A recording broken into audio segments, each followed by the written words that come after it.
Bonjour et bienvenue, voici notre tour d'horizon économique, géopolitique, énergétique, sanitaire et boursier. Nous sommes le lundi 26 septembre. Une date qui restera gravée dans les mémoires. Alors pour comprendre comment tourne la planète finance, c'est sur la bourse au quotidien et nulle part ailleurs. Et l'épisode du jour s'intitulera Mais que s'est-il passé à 2h55 du matin? Oui, que s'est-il passé à 2h55 sur le Forex, alors que la livre, qui cotait alors un peu plus de 1,0810, est tombée en 3 minutes de 2,55 à 2h59. Elle est passée donc de 1,0810 à 1,0390. Oui, ça n'a pris que 3 minutes. Et nous ne connaissons pas la nouvelle, le catalyseur de ce mouvement de change qui est le plus violent sur une devise de réserve dont nous ayons la mémoire depuis que la Banque centrale suisse avait décidé de désarrimer le franc suisse de l'euro. Il y avait ce fameux PEG, je ne sais plus si c'était autour de 1,04.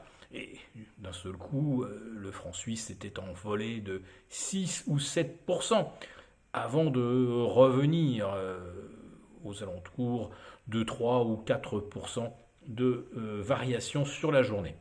Donc là, 4% de baisse sur la parité livre-dollar.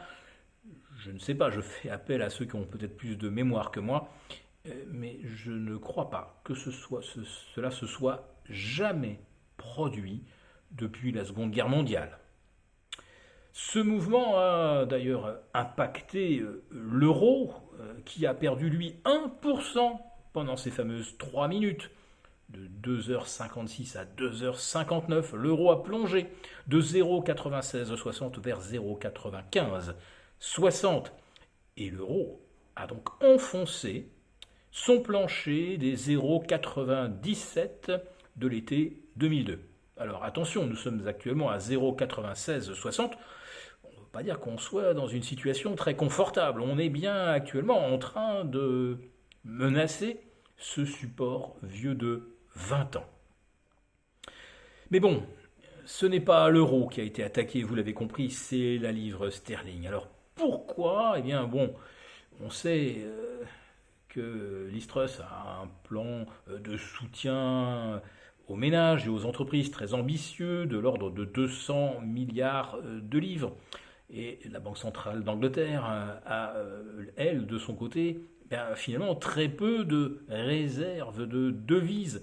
Je crois que ça doit être de l'ordre de 100 milliards de dollars, quand la Banque centrale suisse, je crois, doit être à 1300 milliards. Bref, vous voyez la Suisse et vous voyez le Royaume-Uni. Le rapport de 1 à 13 en termes de réserve de change, ça doit effectivement nous interroger. Et puis le rendement de la livre a explosé ce matin. On a vu le 10 ans britannique passer de 4,10 à 4,50. C'est absolument phénoménal. Ça fait 100 points en 4 séances. Ça fait plus 200 points en l'espace de 5 semaines. C'est un véritable crack obligataire qui est en train de se dérouler sous nos yeux outre-Manche. Oui, on en revient effectivement à ces sanctions contre la Russie qui finalement reviennent comme un boomerang sur l'économie britannique qui est à court d'énergie et avec des prix qui ont littéralement explosé et ruiné ménages et entreprises. Bon, l'autre événement, c'est l'élection qu'on peut qualifier de triomphale de Giorgia Meloni en Italie. Alors, cette leader d'une formation très à droite, pourquoi pas, on peut le dire extrême droite, est immédiatement rebaptisée par tous les médias, et AFP le premier, baptisé parti post-fasciste. Alors, je vous assure que les Italiens n'ont pas acheté cette étiquette post-fasciste. Non, ce qu'ils ont apprécié, c'est que Madame Meloni est la seule femme politique en Italie à s'être opposée à la vaccination obligatoire avec un sérum expérimental. Elle a combattu les masques. Elle s'est opposée au licenciement des gens qui refusaient justement les injections. Ce que M. Draghi, lui, a orchestré à grande échelle. Elle a donc vraiment défendu les Italiens, les salariés italiens, et elle défend également les familles.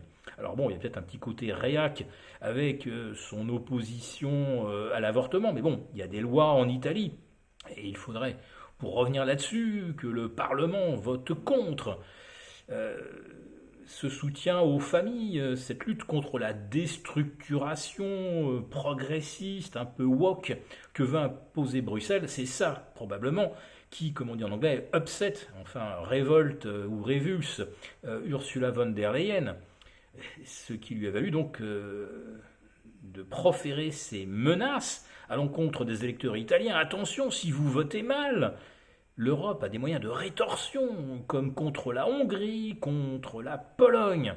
Cette même Ursula von der Leyen qui disait ou qui faisait dire qu'il fallait absolument qu'on enquête sur l'influence russe sur la politique en Europe. Et elle, ouvertement, menace les Italiens au cas où ils voteraient mal. Bon, alors, on prétend que la Russie a dû investir pour influencer. Là, en l'occurrence, Ursula von der Leyen, ça n'a rien coûté. Voilà. Mais je pense que ça coûtera cher à la crédibilité de l'Europe. Si cette vidéo vous a plu, n'hésitez pas à nous mettre un pouce. Et on vous retrouve demain, en espérant avoir plus d'informations sur le crack de 2h55.